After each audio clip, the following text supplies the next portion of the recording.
Hello and welcome to the final event of this year's all-digital Granite Noir. I'm Lee Randall, the festival programmer, and as this is our final event of the weekend, on behalf of the festival producer, Aberdeen Performing Arts, I'd like to thank everyone who's made this weekend possible. So, thank you to the festival partners, Aberdeen City Libraries, Belmont Film House, and Aberdeen City and Aberdeenshire Archives. Huge thanks to our production company, Glowcast, as well as thanks to our book-selling partner, Waterstones. We're very grateful to our funders, Aberdeen City Council, Creative Scotland, and Event Scotland for their continued support. A big, huge, massive, ginormous thank you to every single writer, chairperson, and presenter who has taken part in what has been an inspiring weekend of conversation and discussion. And a big thank you to our BSL interpreter, Leslie Creer, who is interpreting this event. And should you require BSL interpretation, there's a separate button underneath the feed. Just click on that and you'll get to see her in action. We also hope that you'll visit waterstones.com to buy books from our authors, and if you can, to consider making a donation to help support the festival, and that way we can keep bringing them to you year after year. Now, all the live streams are going to be edited over the next couple of days. That means you'll be able to catch up on anything you missed or to revisit something you loved. I want to thank all of you for supporting this festival, coming to you in this unusual digital format. We wish we could all be in Aberdeen together, but alas, we can't. The next best thing is if you participate with us and talk to us using the chat box at the bottom of the screen. I will ask David as many of your questions as I possibly can. I kind of let the cat out of the bag now. On the main event, my guest tonight, my conversational sparring partner, is one of America's best loved, best-selling, and can I just say nicest authors, David Baldacci. His most recent novel in Britain is called Daylight, product placement, and it is, I thought it was going to be the final installment, but to my great delight, it is not. It is just the next installment of his Atlee Pine series of books. It features a very unique FBI agent who's on a double mission. On the one hand, she's fighting crime, that's her job. But on the other hand, she's on a mission to uncover the truth about a horrific attack that destroyed her family and left a major impact on her psyche. So, without further ado, welcome, David. Thank you so much for joining us. It's such a pleasure to be talking to you again. Well, same here. Thank you very much. I've been looking forward to this for a long time. Excellent. Why don't we, it's my guess that not everybody's read the Atlee Pine books yet. So can I get you to introduce her to the audience? Now, my take on her is that she's incredibly imposing and strong. And by that, I mean both physically and mentally. And for me, as a reader, she's an amazing example of how people can move past trauma while also being altered by it. Is that a good reading of her? It really is. You know, what happened to her and her sister, Mercy, when they were 6 years old is obviously incredibly traumatic and has defined a lot of her life going forward, that void in her life. So she's an FBI agent. She's usually working out near the Grand Canyon. That's her jurisdiction. The resident agency out there. It's just her as the only agent. She has an assistant there, Carol Blum, who's really a great friend of hers and just an all-around Wonder Woman. And I think, you know, Atlee, she is physically imposing, but she's spent many years building herself up to be that so that she can take on the task of being a woman in a very much still a male-dominated field, such as the FBI. A very small percentage of special agents are female. And her defining moment in her life was when her twin Mercy was taken from her when they were 6 years old. And that is something that has affected her and has followed her through. In many ways, she's tried to achieve in her life almost twice as much as somebody else would, because she feels like she's living Mercy's life for her, because the chances are pretty bleak that Mercy is still alive after being missing for 30 years. So Atlee Pine is, you know, I know a lot of federal agents who are women. And this is sort of my tip of the hat to them. I know that they have to work 3 times as hard to get to the same level as a male counterpart. And Atlee Pine represents for me just that drive, determination, tenacity that these agents have demonstrated in real life, I tried to bring sort of to life on the fictional page. Well, one of the things we spoke about in a couple of months ago was that kind of toxic environment surrounding the training and the recruitment of law enforcement officers of in all divisions. And is that male bias part of the problem? Is that part of, I mean, these books are a celebration of women in law enforcement, but is that male bias changing at all? It's changing. It's changing slowly. I think if you look at, there are many different areas of life that have been male dominated, but they are changing. You can look at the American political system right now, where a record number of women are serving in Congress, and great for that. If you look around the world, the countries that have had the best outcomes on COVID have all been led by women, as either their prime minister or president or chancellor. So I think in law enforcement, while it's still male dominated, I would welcome the diversity of more and more women signing up for those jobs. And I think it will only make the entire organization better run, and better accountable to the communities they serve, and bring another level of understanding, compassion, empathy, understanding, and another mindset, if you will, to a job that really for a long period of time has only seen the world through one set of eyes, one gender set of eyes. I think that sometimes that leads to problems, and we've seen that. I'm really curious. This is something that I'll come back to later when we bring in one of the other characters, but I want to just touch back on the idea of trauma, because on the one hand, from a writer's perspective, the more problems you give your characters, the more you have to write about. So that's fabulous. But less cynically, I've noticed that lots of your characters have traumatic pasts or have to face traumas. So that, of course, makes the nosy part of me want to know, what is it? What is it you want to explore by exploring the impact of trauma? I think that trauma, difficult times, confrontation, mistakes, troubles, make you grow as a person far more than success does. Success can come about through luck, hard work, being in the right place at the right time, all things that I have enjoyed throughout my career. But I think that it's easy to be good when things are going well. It's a lot tougher to be good when everything's gone to hell. And how you bounce back from difficult situations and from trauma, whether it be physical or emotional or personal or intellectual, it can be defined in many number of ways. That really builds something inside of you if you can come out of it still standing. Mark Twain was one of my favorite writers of all time. I'm on the board of the Mark Twain House, and his eldest daughter, Susie, who was his pride and joy, died from meningitis when Twain was out of the country, and he got a cable telling him that she had died. She was only 21, 22, very young. And, the line that he used writing about it said, "It's a wonder that a man could still be standing after having been delivered such a lightning bolt." But he went on to live the rest of his life and did many wonderful things. But that trauma, in some ways, defined who he was going forward. I think Mark Twain would have been a very different writer going forward had he not lost his daughter at the time that he did, because it almost opens up an entire field of vision in your own mind that maybe you've never had the courage to face before because you didn't have to. And he did. So I think sometimes that trauma, I don't wish trauma and bad things on anyone, but I'm saying that we all suffer them in life. And what we can try to do is to learn from them and come out of them, if not stronger, at least wiser than before. Well, let's hope that we do. Certainly, we've all been through a lot of trauma lately. You mentioned Carol Blum.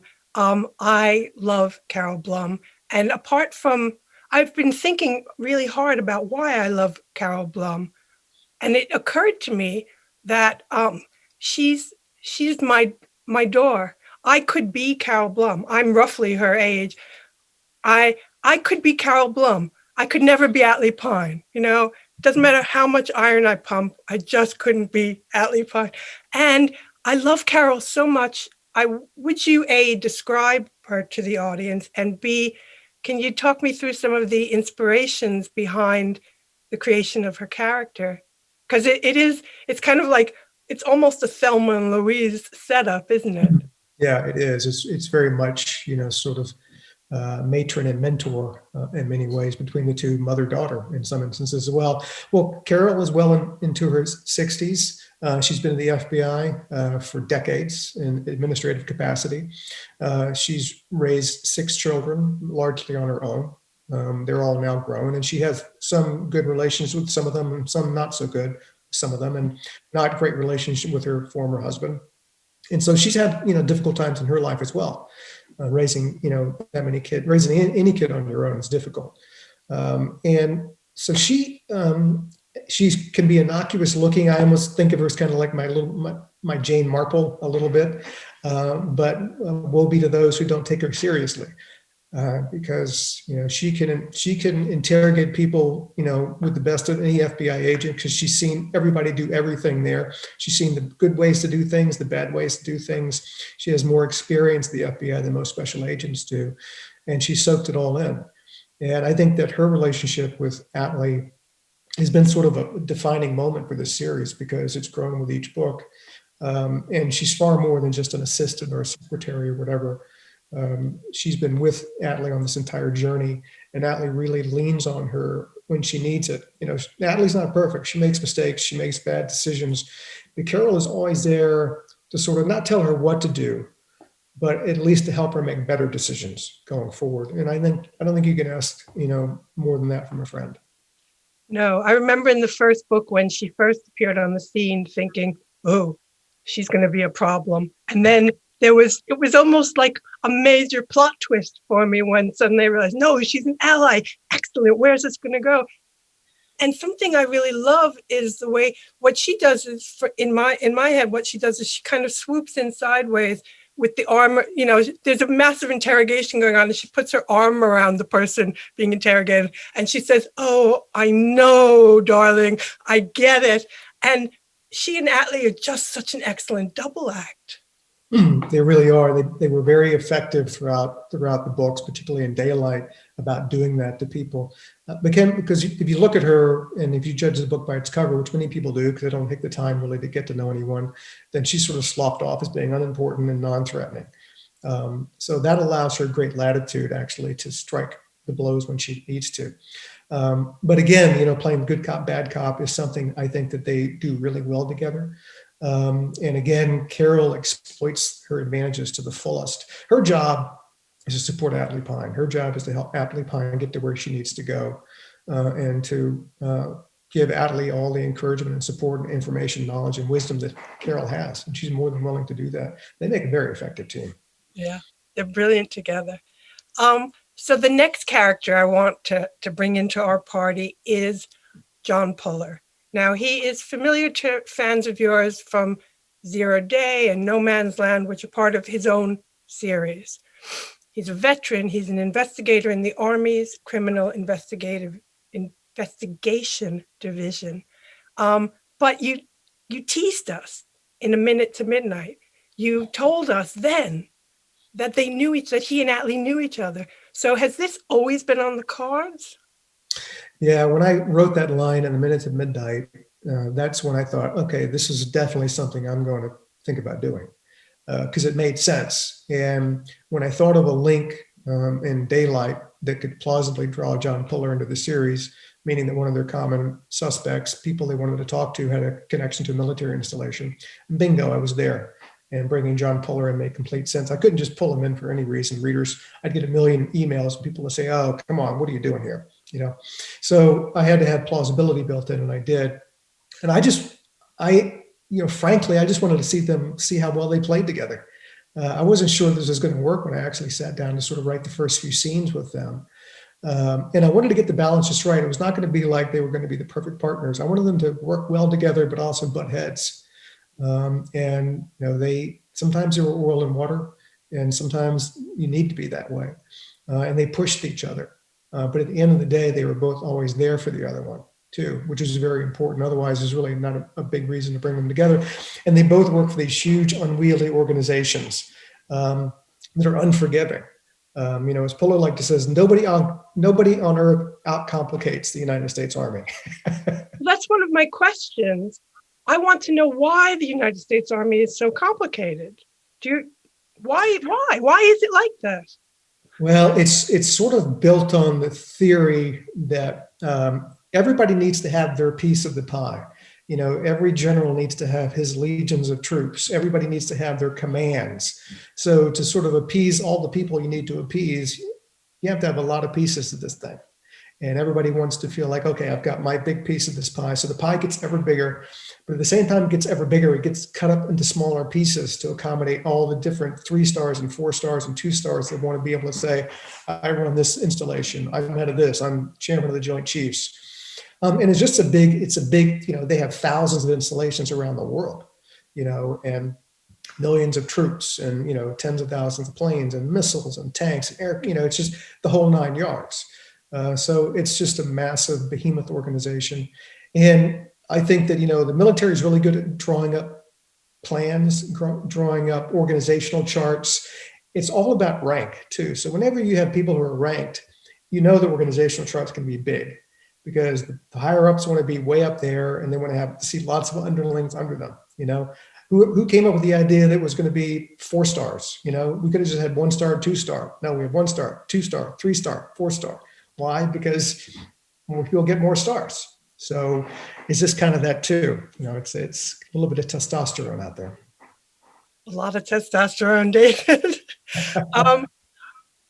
Another thing, again, my favorite theme of trauma. I'm really intrigued that, and I'll get you to describe it. John's got a really complicated family history as well, which you've covered in his previous books. I mean, there's been incarcerations, there's been murders, there's been all sorts of stuff going on. And so what you've done is you've brought, and I know it's not by accident, I know how you work. You've brought together 2 people who not only have difficult families, but they have almost similarly difficult families in that the levels of complication are enormous. So I'm sure that was a factor. Why was it a factor? Again, when you take 2 people like John Puller and Atlee Pine. Puller, for instance, his father was an officer, so he went through West Point. His older brother, Bobby, was an officer. He went through the Air Force Academy. John Puller wanted to come up through the ranks. He's enlisted, so that was a break for him. So when I'm trying to figure his character out, I needed to figure out, what is he going to be? Does he want to be just like his old man? Or does he want to break away from that and cement his own identity? And I decided early on he was going to be the one to sort of, be the black sheep, build his own identity, come up through the enlisted. He didn't want to go to West Point. He wanted to be a grunt in the field, working his way up. Never going to, carry the officer's sword, but that was okay with him. And I also wanted to sort of give him, a good deal of emotional baggage. For me, a little bit of the character, growing up in Virginia, there was Chesty Puller was the highest, most decorated Marine in U.S. history. He's from Stanton, Virginia. His son fought in Vietnam. And I sort of based John Puller Sr. a little bit on Chesty Puller, which is where the last name came from, by the way, for the characters. Because Chesty Puller should have gotten 4 stars. He ended up being 3-star lieutenant general at the end. The 4-star was because Eisenhower just didn't really like him. So he never was going to get the 4th star. He probably should have gotten the Medal of Honor, but politics got in the way of that. So he didn't get the Medal of Honor. The same with John Puller Sr. So with that in mind, and you got, John Puller Jr. coming up, and he's got this legendary commander who everybody in the Army knows. So how does he build his own identity? He has to deal with what he has. It's not like he can change fathers or brothers. But at the same time, he can sort of stake out his own ground. And that's what he tried to do. Atlee, very similar, a lot of emotional baggage in her back. I'd like to see, my question with Atlee Pine is, why did she become an FBI agent? She could have done lots of other stuff. But the absence of closure for her with her sister, where, law enforcement, FBI, pick whatever agency, they're supposed to all be about finding justice. If somebody's been hurt, Okay, you find out who did it and they're brought to justice and they pay for that. They're accountable. And then the people have closure. She never had that. So it was almost like Atlee Pine joined the FBI because how it was supposed to work out there did not work for her. And so she became an agent to make sure that at least she would be working to make sure that every other person out there like her would have justice, would have closure, would be able to move forward. So sometimes the emotional baggage is also the motivation for why the characters become who they are. I have to sort of build that in because not every, ask yourself, why do you want to go into the military? Why do you want to be an FBI agent? Well, some of the emotional baggage helps answer those questions. Yeah, yeah. It's almost, as you say, justice by proxy. Yeah, it is. Except that, of course, for Atlee, her bosses say, if you don't get your act together and sort out your own drama, you're not going to be any good to us in the field. So, it's a fascinatingly complicated setup. I want to just ask, given that John's an established and really popular character, given that you've known him for years and years, was there ever a danger that he would take over Atlee's book? There's always that danger. And I really had to keep in mind while I was writing this novel that the balance had to be really tight and I had to straddle that fence really well. Because at the end of the day, the investigation they were doing jointly was an important plot in the book. It was one of the major subplots, but that was not everything. And at the end of the day, other things being equal, I would say that, Atlee was the lead and John was a very capable, very close second in command. He was kind of like more than Batman and Robin, maybe Batman and Wonder Woman. I don't know. They were much closer than, the major character in a sidekick. But at the end, I didn't want Polar to carry all the action all the way through. And so the choices that I made going forward allowed Atlee to sort of take the lead just because she had to. The things that happened to Polar in the novel. And that was a decision I made early on. It's not like I knew exactly how he was going to be taken out of sort of being one of the leads, but I knew that had to occur somehow. Of course, that makes sense. Now, this isn't your first series crossover. Right. And I'm just wondering, does it become irresistible to you to introduce all the characters living in your head to each other since they're all living in the same head? Yeah, it's actually quite nice to do that. And it's also another challenge. And I do a lot of these talks. I talk about how do you keep yourself fresh after so many years of doing what I do. And the way to do it is to just do something totally and radically different than what you've done before. And that will kick your butt out of any complacency you might have fallen into. So it's hard to write a novel about a great character you love and you've written a lot of books about. It's doubly hard to do it well when you bring two series together and two lovable characters that you really have admired and worked with over the years, and you want to give them both page time and show them in the best way, and that's quite a challenge. So at one level it's a lot of fun to have these cross streams of the characters. But two, the other reason I do it is just to really, shock me out of any complacency. And, okay, this is going to be totally different than anything you've done before. You better bring your A game again so you don't fall flat on your face. Yeah. Well, hats off to you for that, giving yourself new challenges. You talked about this a bit earlier, and I want to come back to it. You have phenomenally good connections within the military and law enforcement. And these are relationships you've cultivated over the years. And this is the reason why your books are so authentic, because you know what you're talking about. My curiosity is, you started life, your professional life as a lawyer.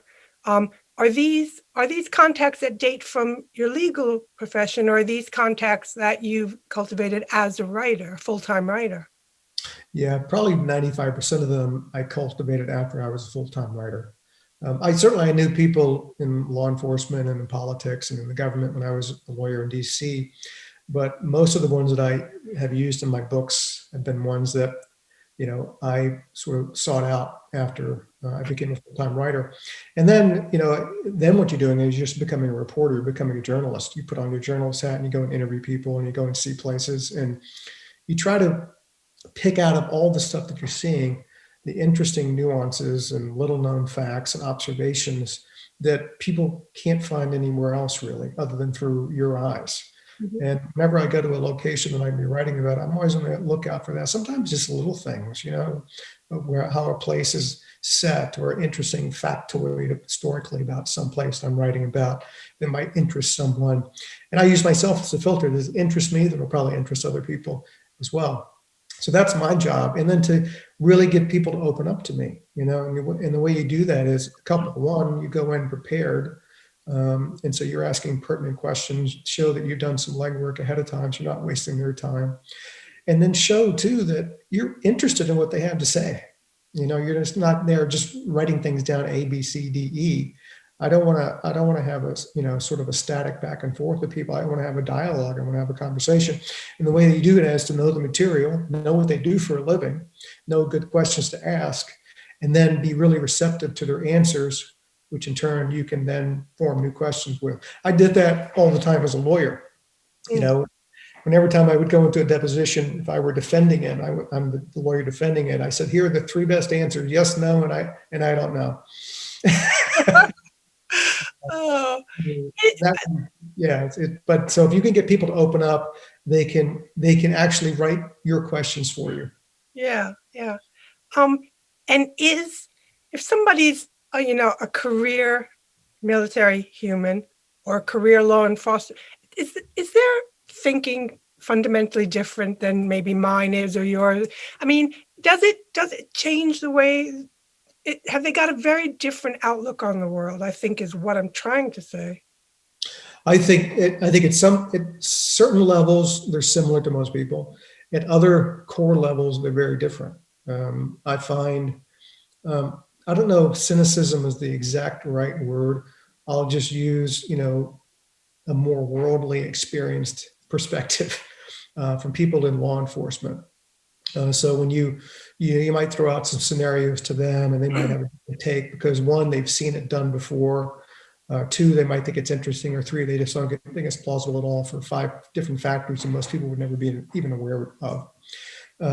With the military, their lives are so regimented. When I went down to train at Fort Benning when I was writing the first John Pollard book, they had an itinerary for me. I was going to be there for 3 days. They had like a 100-page itinerary, that showed where I was every 5 minutes.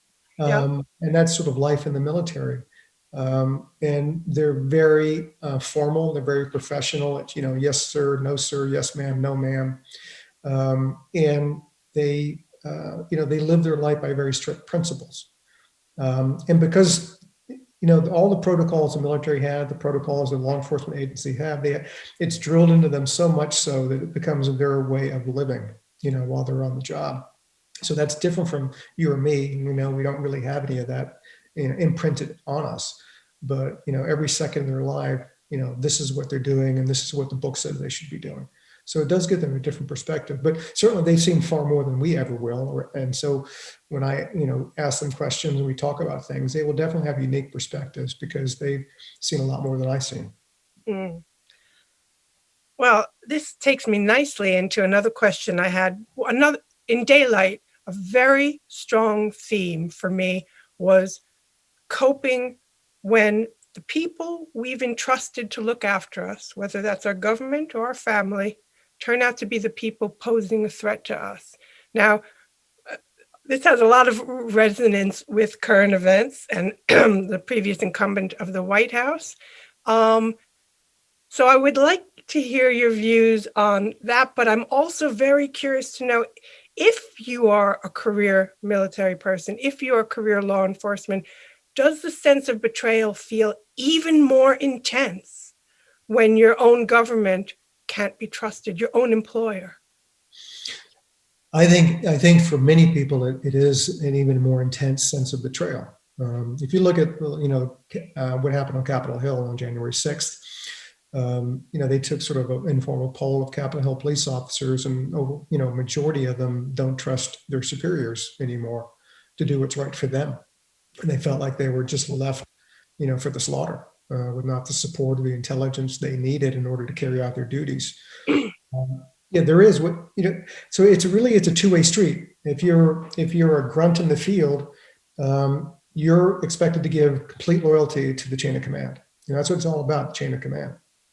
Well, that works both ways. And the chain of command is supposed to give loyalty to you as well. And I think that, in daylight, certainly that chain of command broke down and failed people, on the streets. And in real life, that chain of command broke down and failed people. And it cost people their lives. So I do think, and I can't overstate the disillusionment that can cause some people, because you could be talking about, men and women who have given their entire careers to these organizations. And those organizations, aside from their family, is their family. And they devoted everything to it, incredible long years of training and, keeping those skill sets up, traveling around the world, pulling really, difficult tasks, being away from the family for so long, being in harm's way. And then to feel like the people you thought had your back while you were having their back failed to do their job, maybe, by accident or even intentionally. Talk about trauma. People say, gee, I wonder why those two Capitol Hill police officers committed suicide after January 6th. I wonder what that was all about. Well, I think that's what that was all about. Just the trauma of an organization you'd given your entire professional life to, you felt like it betrayed you. It is horrifying. Other current event themes in this particular book, there's a situation that's very reminiscent of the Jeffrey Epstein situation. And all your books, obviously, they're of their time. They bring in current events, themes, social issues. But especially now, the last 4 years, let's face it, every friggin' day was a big news day. It wasn't just like one thing happened. How do you filter what's going to work for you for a book and what's not? How did you decide which elements to bring into daylight and which to leave aside? So you're right, and that's not an easy decision to make. So as I put sort of my battle plan together about how I wanted this to fall out, I thought about just logistical situations. What part of it is logistical, just for the storytelling? What will work for the story? What evidence, what leads could come from this? What violence can come from that? So that's one thing you have to set aside. And then you look at the emotional part of it too. This conspiracy that I'm going to put together, what sort of, effect and impact I wanted to have on the characters in the novel, and also about the people who are reading it as well. And what I came up with was certainly a very plausible one, technologically wise, but also, no matter how, we live in 2021, okay, the same things that I talked about in Daylight and how people were, abused and used and blackmailed and all that. You could go back 100 years with slightly older technology and the same thing happened back then. Why? Because human beings are human beings. The technology has changed. The human beings have not. We are still susceptible to that whole array of things we have always been susceptible to. And we get ourselves in trouble because of that, and other people exploit it for their own purposes. So for me, that was really my gut was, this was a sort of conspiracy, blackmail scheme, how I wanted to structure it, because one, it would, I think, have great impact on someone like Atlee Pine, who just looked at the fundamental and just horrible thing that was happening to people during the course of all of this. And two, how it was affecting, everyone, because all, blackmail is part of forcing someone else who's maybe in a position of power to do something they otherwise wouldn't do because it will benefit you. So if you can blackmail lots of people, but if you blackmail just the right person or persons, you can have enormous impact over a lot more than just one or two people. You can have impact over millions of people. And that's the pathway I decided I wanted to take. I wanted this to go big. If you're going to be in New York City doing this thing with all the money that it would take, the motivation and the payoff have to match. You're going to pour all that money into it for just a little bit of a squeak, little pop at the end. You got to go big or you go home. And that's really what drove me to sort of set up that scenario the way that I did. Yeah. Well, very, very effective, and it just felt very finger on the pulse, as the saying goes, very resonant with everything dealing with now, the fallout from all these things becoming known. Oh, absolutely. No, it's and I know as I was writing it, and I'm voracious, taker of news and everything going on. The whole time I was writing that book, everything that was happening in the world, in this country and other countries, I was absorbing every detail, and I know that it had an impact on what I was writing. It could not have an impact. I'm human too, so a lot of it was I'm just filtering straight onto the pages. Yeah. So the last time we spoke, there was civil disobedience in the streets of my home country where you live in America. There were statues being pulled down. There was all sorts going on. And then, of course, the events of January. But now there's a new incumbent in the White House. And I'm just wondering, I'm daring to hope.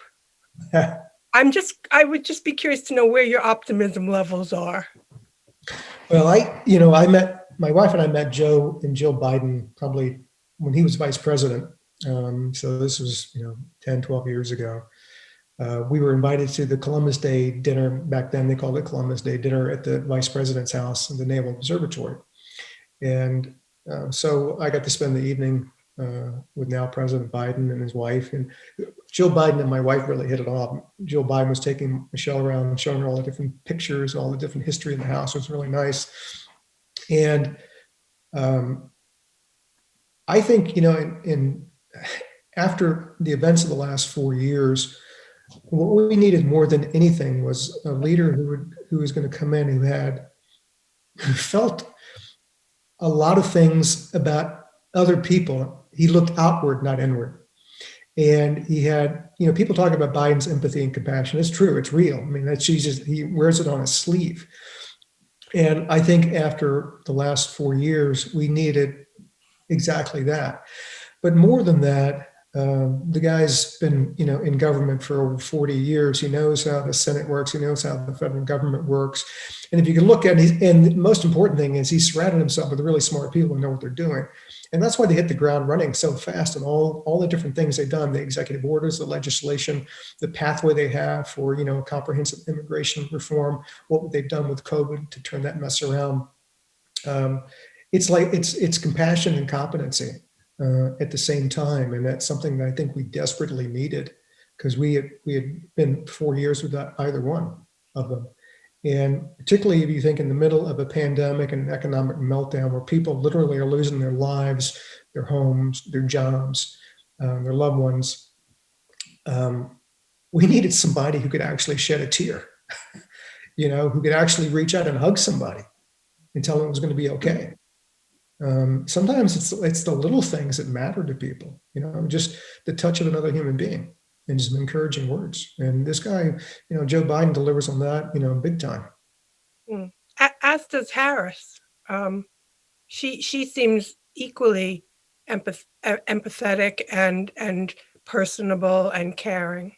Oh, absolutely. They're, two peas in a pod. I think that's why, they've been together for over 40 years. And again, he had been married before. He had the horrific, trauma in his life, losing his wife and his daughter and in a car accident.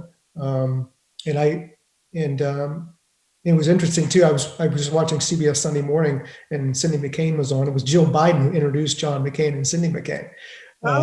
All those years ago. And, she's the one who got them together, and they had obviously a wonderful marriage and relationship too. So no, I think, they have a great relationship just because they share a lot of the same core values. Now this, one of our listeners wants to know how you manage to write so many books a year. And in fact, I'm pointing because I've got my notes blue tacked behind my computer.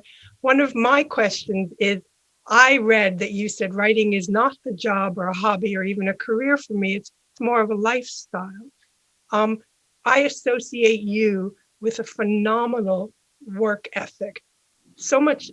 This was reinforced by reading an article about you in your university alumni magazine, which described you not only doing all your coursework to a very high degree, but coming to class wearing your security job uniform. And there was even a story about you turning in, it might have been your final dissertation, and not being happy with it and saying, could I redo it? Getting your degree and still coming back months later saying, here's a better version. Now, this is phenomenal. Where does your work ethic come from? Is it something your family inculcated in you? Where is it from? Yeah, I mean, I grew up in Richmond, working class family, working class neighborhood. Neither one of my parents had the opportunity to go to college. I started working when I was 12. I was a paper route boy, so I got up every morning at 3 o'clock in the morning, and I went off into the darkness delivering papers for 3 hours. And so it was just something that, that was part of your life. Talk about, lifestyle choice. Part of your life was if you worked hard and you wanted to achieve things. It could be not necessarily money, but something else. And I worked all the way through college because I couldn't not do that. I couldn't afford college and not work. I had to pay for college. Mm. I did the same with law school. So it was just part of just my life. At the same time, I enjoyed working hard. It was a way for me to, sort of achieve things. And I like to attain goals. I like to have goals, and I like to attain them. But again, when I say it's my lifestyle, I can tell you that, do I work 5 hours or 6 hours a day on a novel? I might. Some days I might work 16 or 17, 18 hours a day because I'm so excited about what I'm writing about. I forget the time. It's not, I don't punch a clock and then punch out. It's all about being in the moment. And when I finish a novel, it's not like, I say, geez, thank God I could take a few months off. I'm way ahead of my schedule right now. And I could, as my agent said, you could take 6 months off and you'd still be great. I said, I've already got 2 books. I'm writing 2 books simultaneously right now. I'm having so much fun doing it. Why in the world would I pull myself away from that? That would be torture. So I think if you have something in your life that you really love doing, and I know it's a cliche, if you love what you do, you never work a day in your life, but if you can find it, you'll understand that cliche has real meaning too. So it's not like it's a drudge for me to sit in front of my laptop or in front of my research books, putting together, laborious notes on what is going to be in the novel. It's all part of doing something I really enjoy doing, and that's what really drives me. I got I think some people from Macmillan are on the show right now. So I got the 1,600 tipped-in pages for them for A Gambling Man. I got them yesterday, and down in Florida, and I think I have until March 8th to return them. They're all signed, they're all done, 1,600 pages in, a day and a half, because I methodically just do it. And I want to have that done and set aside, and we'll be on its way. It'll make it easier for them and better for them when they get it back earlier. But the novels, it's my life. The stories are my life. And aside from my family, it's really, sort of the most important segment of what I do as a human being. And I'm totally obsessed and immersed in it. Yeah, well, lucky for us. There's Andrew is saying he's just about to start Patterson and Clinton's The President is Missing, and he wants to know, if Obama asks you to collaborate, would you accept, and what would you have as a plot? If President Obama asked me to, co-write, I've never co-written a novel with anyone. I tell people I don't play well with others. I would definitely do it for him, though. The plot, it would take some time to come up with a cool plot. Not necessarily, wouldn't have to be about him as his role as president. He's done lots of other things in his life. It could be something far closer to sort of his family, his background, where he came from and how he came up, and the people he met along the way. That might be even more interesting than just do another president book. That people are after him because of what he did during presidency. Well, he had a whole life before he was president. That might be more interesting for me. Yeah.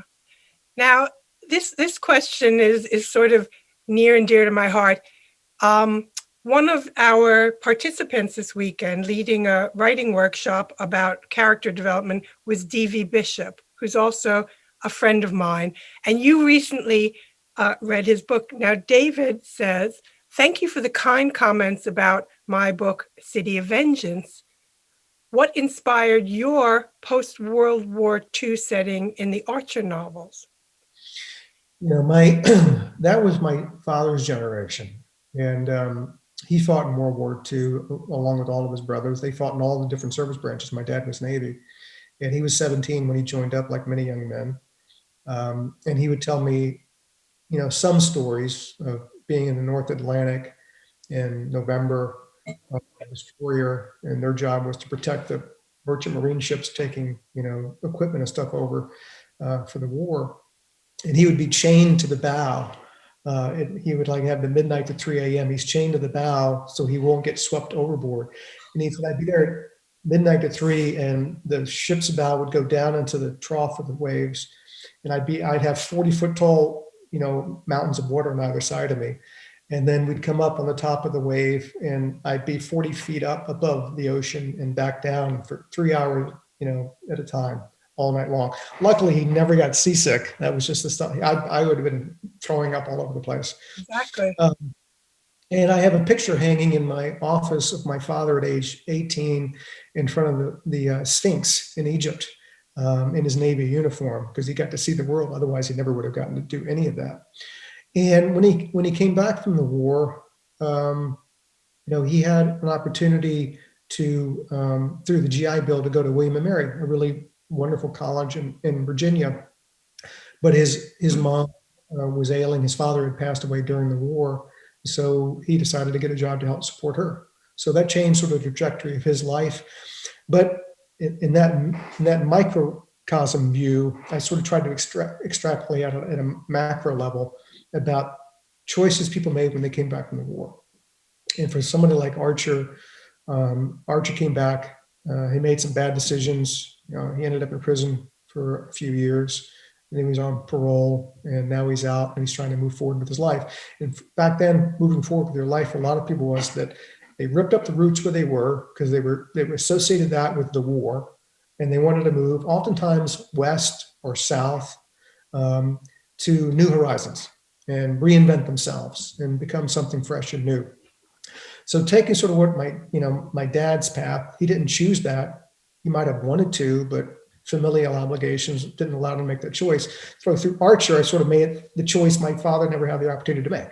And Archer was going to try for something brand new. So he's going to dig up, rip up his roots and move west and see what he could do with his life.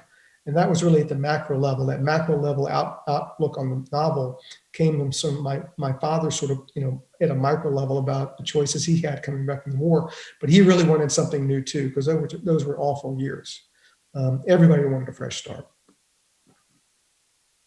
That's tremendous. One of my questions dovetails beautifully with Hetty's question. So my question was going to be, I read that you said that thrillers were very rereadable, which intrigues me because for some people, if they already know who done it, that's it, it's over. And I'm wondering if you find on the rereading that it's more of a forensic, mechanical, artisanal reading where you're looking to see what's done. But our audience member, Hetty, sorry, this is not, yes, it is Hetty's question. Sorry, she's got more than one question. That's why I'm confused. Is asking, what sort of crime fiction do you read? And what are the main differences you've found between American crime fiction and crime fiction from other countries, especially, of course, Scotland? Right. I've lately been reading, every novel that Ross MacDonald wrote. I'm probably on number 14 now, his Lou Archer series. And I have to admit, I had not read MacDonald. I didn't know that his character's name was Lou Archer. That was my bad. But then I read that he took the name Lou Archer, who was in the very first novel of Dashiell Hammett, The Maltese Falcon. Lou Archer was Sam Spade's partner, and he gets killed in the very first novel. And so Ross MacDonald's real name was Kenneth Miller. Used that name, Lou Archer. So I've been reading his, and I've read all of Raymond Chandler's and most of Dashiell Hammett's. Those are sort of the old masters. I like books that are deeply atmospheric. They sort of put you in the moment. Chandler and Ross MacDonald wrote primarily in the 40s, 50s, and 60s. MacDonald in the 60s. Chandler had passed away back then. But they they strive for something more than just a detective story, unmasking, the person who did it at the end. Agatha Christie is the most widely read, writer in the world. She's sold like 2 billion copies of her work, but she sort of adhered to that. It wasn't so much about the atmosphere, it was about, the red herrings, the clues, the foreshadowing, and you had a slate of possible people who were the bad guys. And then at the end, the detective, whether it be Poirot or Tuppence or Jane Marple, would, unmask that person. I have matriculated more towards, detective fiction and crime fiction that seeks to do a little bit more than that. So, you look at people modern day right now, you look at someone like Anne Cleeves, who does something more than that. And the atmosphere for her novels, I think, is phenomenal. Yes, she has a terrific first class sort of whodunit embedded within it. Val McDermott, the same. And Ian Rankin, the same. You come to love those characters. Look, it's impossible to come to love a character unless the writer has taken the time to give you things to love about the character. There are lots of detectives out there whose only job is to fill pages up with detecting. And that's kind of it, get you from A to Z. The only reason we know anything about Sherlock Holmes is because Dr. Watson gives us some interpretations of what he's like, but he's really there just to be this killer detective who at the end is going to unmask the bad guy.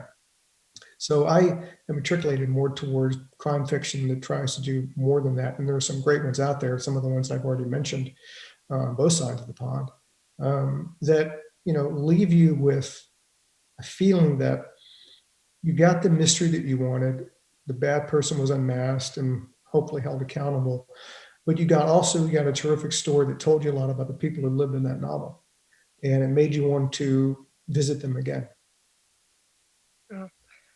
There's another question. This is such an intriguing question. Eileen wants to know, what made you want to write about synesthesia? Years ago, I read lots of different books. I read a book called Born on a Blue Tuesday. And it was about a person who had synesthesia. And that is, they see certain things, numbers, musical notes, things we take for granted in vivid color. It's speculated that Beethoven and Mozart both had synesthesia. It's all it is that your sensory pathways in your mind crossfire, and they get wired together, and all of a sudden colors come up out of nowhere. And that was fascinating to me because that sort of shows a derivation of how the mind can work, other than the normal way we think it does work. And, we know very little about them. Doctors 100 years ago, knew a little bit about the mind. Doctors today know just a little bit more about the mind, but not much more than that. And you have like 2 trillion neurons and synapses firing off. It's almost impossible to understand it all. We have vague ideas about what parts of the brain control certain functions that we do as human beings, but you get much deeper than that, and you're totally in a world of speculation. So that made it, incredibly good, fodder and material for me, because I had broad latitude of what I could do, with a character like an Amos Decker, who also has hyperthymesia, perfect recall, and he got it through a traumatic brain injury, where his brain rewired itself around the damaged areas and opened up new facets of his mind that he'd never even encountered before, because normal minds are not wired that way. So as a writer, you're always thinking about pushing the envelope on character development and what you can do with the character. So for me, the traumatic brain injury, altering a mind in a certain way, opened up just vast horizons and latitudes of what I could do with that character. I could put him into certain situations and push him to do things that, if he didn't have those types of attributes, readers wouldn't buy it. They wouldn't think it was plausible. I'd get the emails, this is ridiculous. Nobody can do that. But because of that, I can. And it's not just about, having him remember stuff and solve complicated plots because he remembered a certain detail from 150 pages ago. It's also about propelling him forward and making him unique as a character. Perfect memory is great until you want to forget something. Exactly. Yeah. It's an albatross around your neck, dragging you under the water. So that allowed him to be a super detective and also a super interesting character development piece for me. Yeah. So we're running out of time. I want to check in with you. Am I correct in thinking that your Vega Jane series of books for young adult readers is being or has been reissued in the United Kingdom. Can you just, have they been revised, or have they been repackaged? What's the deal with that? So Macmillan came to me a while back and said, we had success with it, but we think we can have a lot more success with it if we do some things to it. So the first novels, they were big and long and covered a lot of ground. And so one thing I was asked to do and did, I had a wonderful editor in Sarah Hughes at Macmillan who helped me do this, is edit the books down to make them not as long, streamline them, to make them more, I think, comfortable for readers of a certain age. Again, I'm an adult. I write for adults for the most part. I'm not an expert on how to write for other age groups for the most part. And so it was thought to redo that, streamline it, and make it a better read for them. So we did that, and I've done two of them, rewritten two of them so far, and I'm start working on the third one soon. They did brand new covers for them, new titles. Instead of the first one, the finisher, now we have it so that each of the books begin with Vega Jane, and the first novel, it just came out a few weeks ago in the UK, is Vega Jane and the Secrets of Sorcery. And the next one is Vega Jane and the Maze of Monsters. To that, because middle grade, adult, young adult, middle grade, and all that, those are very specific categories. I learned that from Scholastic, where my publishers over here, and not something that I was well schooled in. So Macmillan has done a great job, and so far, even with the pandemic and all the stores being closed, it really has exceeded people's expectations. And I think going forward, they're very excited about it. That's brilliant. And for those of us who read at a slightly higher grade, now you tempted me earlier by saying that Atlee will return. We will see more of her. We will learn more about her. What else? What else is coming? What can we line our expectations up for? So in April, you're going to get A Gambling Man, which is the second installment of Aloysius Archer. He is now headed to the West Coast via Reno, Nevada, where he meets a very special character that will be with him through the entirety of the book. And then they go on to Baytown, California, which is a little bit north of Los Angeles. And there he becomes under the tutelage of a really renowned private investigator who used to work for the FBI named Willie Dash. And Willie Dash will be his mentor, and they will be involved in a pretty complicated case out there as Archer sort of, gets his gumshoeing, license and learns how to be one under the mentorship of this person. It's, I love writing this novel. I sort of did everything I did in one good deed and took it up to another level, because I feel really comfortable that I have control over who Archer is and who his surrounding characters should be and what they're capable of. And also about creating the atmosphere of late 1940s California was fascinating for me as well. So that'll be in April. And then in the fall, in November, you'll get the fourth Atlee Pine, where everything about the Mercy Pine case and Pine's family, her parents, will be revealed in full. And I know I really expected the readers to, hang in there with me for over a number of years to get there. And I really think it'll be worth it for them at the end. I put a lot of time and effort and emotion into this fourth one, because I knew that the first three books set it up that that's what it needed to be. I couldn't set it up the way I did and have a sort of a puny, throw to home plate. I had to really just heave it right out of the park. And that's what I tried to do. So I think when you read the fourth Atlee Pine, you'll feel like, damn, I'm so glad I hung in there. That is such good news, David, because as I told you earlier, I thought this was going to be a trilogy, and I got to the end of this book and I was just like, wait a minute, there's a few things I need cleared up. So I'm so pleased that there's going to be resolution. Thank you. Thank you in advance. Well, here we are at the end of what has been another wonderful hour. You're one of my favorite writers to talk to. Thank you so much for coming to Aberdeen through cyberspace. And perhaps next time we'll be able to do it face-to-face in person in the Granite City. All that's left for me to say is not only thank you so much, but to everyone who's hung with us through this whole weekend, thank you for being with us. Thank you for buying books. Thank you if you've been able to donate to Aberdeen Performing Arts in order to help keep Granite Noir going. And it has been a fantastic weekend. And that's us. We're done. Thank you. And thank you again, David. Thank you. It was a joy. It really was. Everybody, thank you.